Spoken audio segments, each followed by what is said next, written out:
Ô, galera, dia 11 de junho é a questão do feriado de Corpus Christi. Na hora que nós estávamos falando da questão referente às religiões no Brasil, né, ao catolicismo, a influência, nossa, a influência de um costume católico aqui, ah, dia 11 de junho, feriado de Corpus Christi.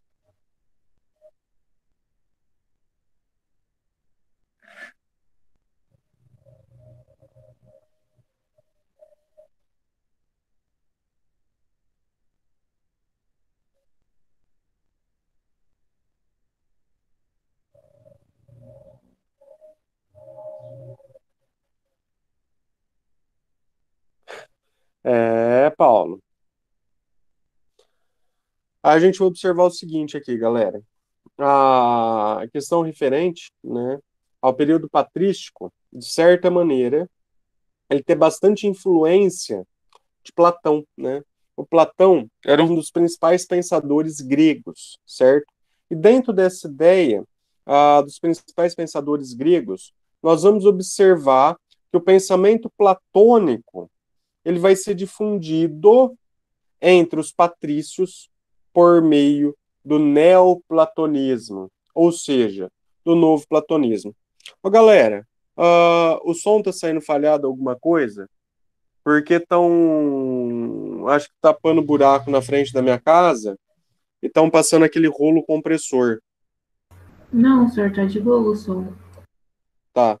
Aqui na onde eu tô, no meu quarto, tá dando eco na minha cabeça, então eu achei que estaria interferindo alguma coisa no som de vocês aí. Aí, galera, a gente vai observar o seguinte, né? Essa questão, né, referente às ideias das correntes filosóficas, elas vão formular suas próprias teorias que vão ser baseadas nos escritos deixados pelos filósofos gregos dentro da sociedade. Dentro dessa questão, né, nós vamos observar simplesmente, né, que os principais tópicos que vão ser abordados pelos patrísticos, né, estão relacionados diretamente ao maniqueísmo, ao ceticismo e ao neoplatonismo. A gente observa a questão referente à criação do mundo, a questão referente à ressurreição e à reencarnação, né? A questão referente ao corpo e à alma, né? Questão referente a pecados, questão referente a livre-arbítrio, né?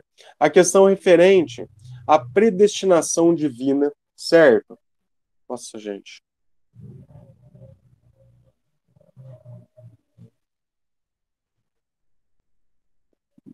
Nossa.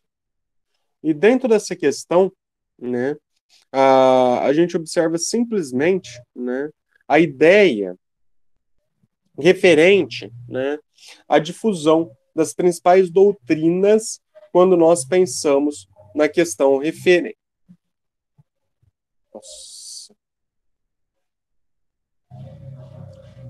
A questão referente ao pensamento cristão dentro da sociedade. Nós vamos observar também, né, a ideia dos padres terem a missão de estar desenvolvendo toda a estruturação do pensamento cristão. A gente observa toda essa ideia do desenvolvimento e o que vai trazer essa questão do desenvolvimento do pensamento cristão. Vai trazer simplesmente a questão referente à Igreja Católica Apostólica Romana. Vai trazer a formação da Igreja Católica como nós conhecemos hoje em sua estrutura, né? Independente se a pessoa é católica ou evangélica, mas alguma coisinha ali de conhecimento da questão da Igreja Católica, as pessoas têm uma noção.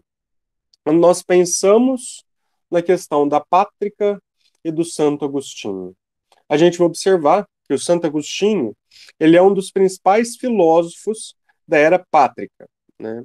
A gente vai observar que ele é considerado ali o maior difusor desse pensamento.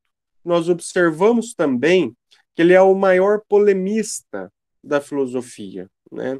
Ele é um dos caras que gera a maior quantidade de polêmicas dentro dessa questão, né?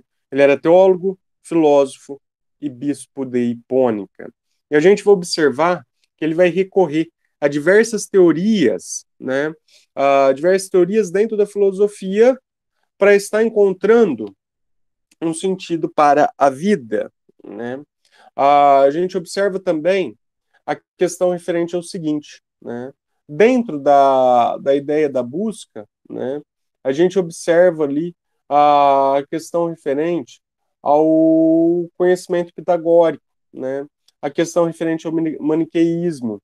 E dentro dessa questão, uma importante parte da filosofia helênica. A gente vai observar também, né, a busca quando nós pensamos na questão referente ao desenvolvimento do conceito do pecado original e do livre-arbítrio, para estar explicando como se livrar do mal. A gente observa que o Santo Agostinho também ele coloca algumas questões, né, referente à predestinação divina. Isso estava relacionado diretamente à salvação do homem por meio da graça divina. A gente, mãe, a gente observa a questão referente ao seguinte: a ideia, né, referente, né, a, a ele como filósofo pátrico, ele ter grande influência quando nós pensamos na ideia da crença e da difusão e da fusão da fé, né? Da fusão da fé da Igreja Católica. O Santo Agostinho, de certa maneira, ele é um dos principais que fazem a fusão da fé com a razão, a fusão da Igreja com a filosofia. Dessa maneira, né, a gente observa que ele acredita, né, nas questões referentes a caminhos, aos melhores caminhos para estar encontrando a verdade, aos melhores caminhos para estar encontrando todas as questões dentro da sociedade. Dessa maneira, né, nós vamos observar que pode-se criar, né, duas vertentes. Nós podemos observar a questão da razão, auxiliando na busca da fé, né, que para ele não poderia estar alcançando o pensamento racional. Quando nós pensamos no São Tomás de Aquino, né, nós vamos observar que o Tomás de Aquino ele lecionou 7 anos, né, em Paris, e a gente vai observar que ele também vai começar a elaborar a sua doutrina cristã, que mais tarde ficaria conhecida como tomismo, né? Nós vamos observar que a ideia, né, inicial, referente ao São Tomás de Aquino, que ele vai reverter-se, né, a questão ali da atitude da igreja e da questão da filosofia de Aristóteles, que a igreja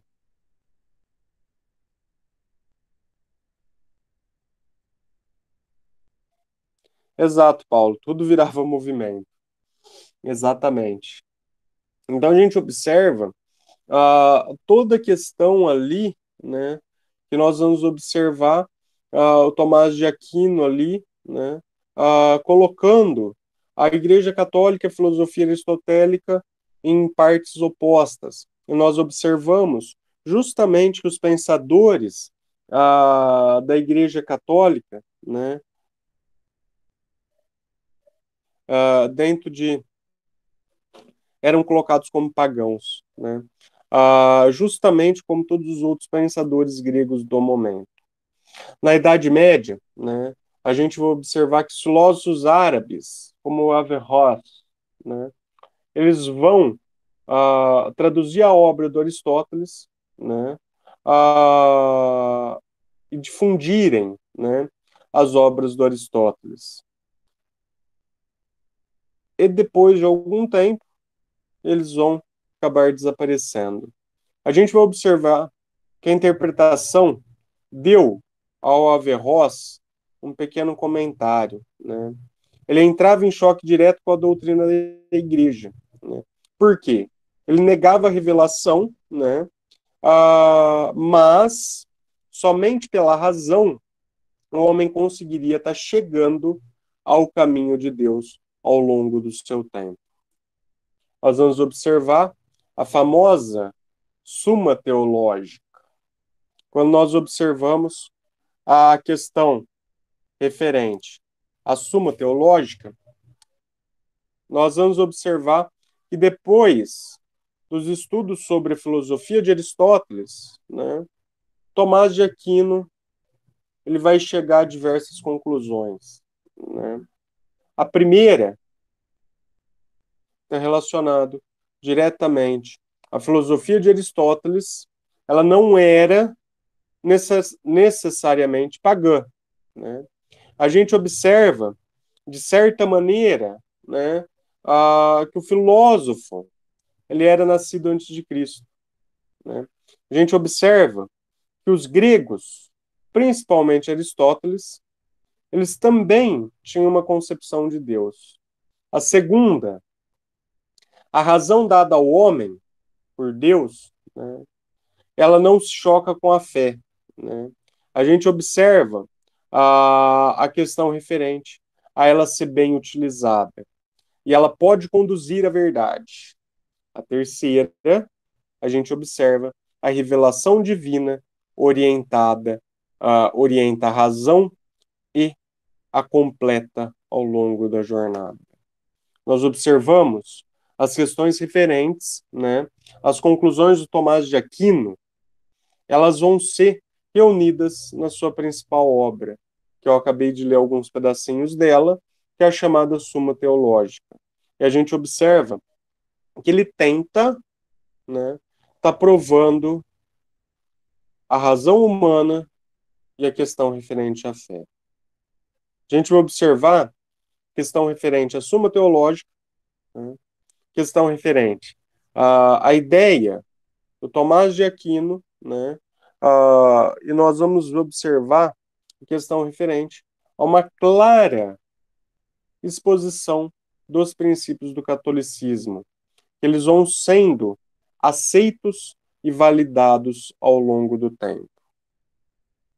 Nós vamos observar, né, falando dos estudos do Tomás de Aquino, que isso vai transformá-lo em questões célebres dentro da sua vida, né? A questão referente ao Papa, o Baldo IV, né? Vai estar colocando da cátedra dele, da teologia na Escola Superior da Cúria Pontifícia, no Vaticano, né? Vai tornar Tomás de Aquino frei, né? A gente vai observar também a questão referente aos anos mais tarde, né, que vão convidá-lo para estar organizando a universidade em Nápoles, na Itália. Depois a gente vai observar a questão referente ao Papa Clemente IV, que propôs a ele ser arcebispo de Nápoles. Porém, ele vai negar o convite e ele vai continuar como frei dominicano e dedicando-se aos estudos. Nós pensamos na questão referente à pátrica e à escolástica, né? Conforme nós vimos, né, até esse exato momento, a pátrica ela acaba sendo a primeira parte da filosofia medieval, né? E a primeira parte ali referente à questão da junção da filosofia com a Igreja Católica. E a gente vai observar que essa primeira fase ela vai se desenvolver, ela vai se estender até basicamente o século VIII.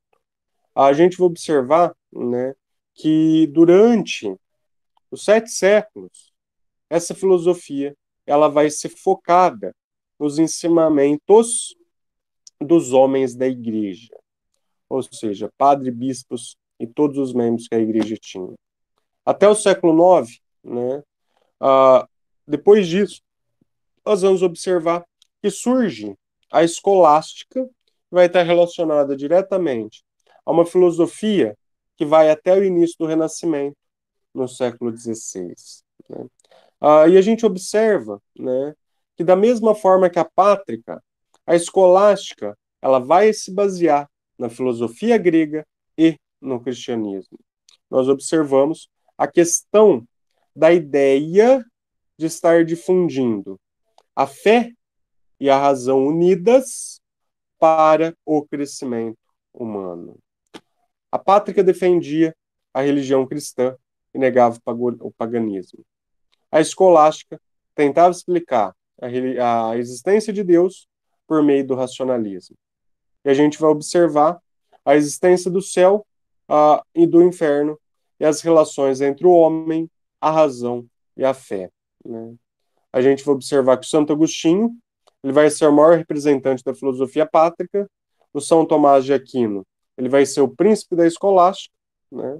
E a gente vai observar, né, a questão referente aos estudos do Tomás de Aquino, sendo chamado de tomismo. Né?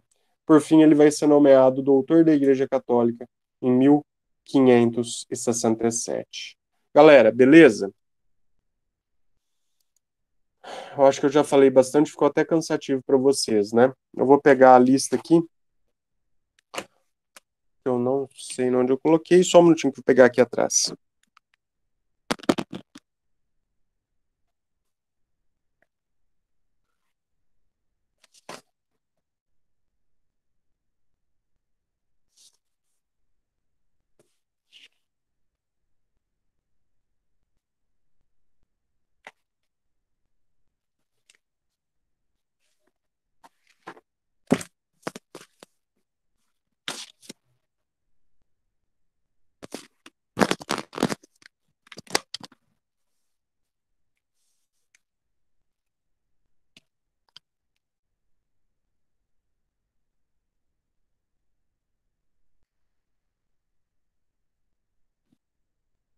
Turma, a chamada.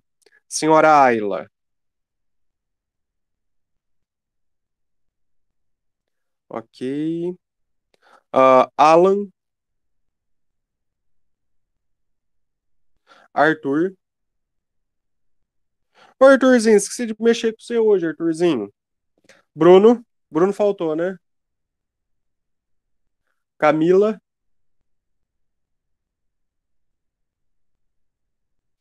Carol. Júlia. Letícia. Aqui. Manu. Maria Eduarda. Marconi. Aqui. Ok. Maria Eduarda Tavares.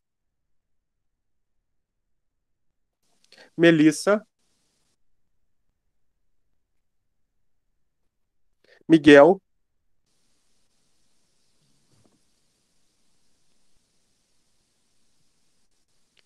Nayara. Eu. Nicolas. Paulo César.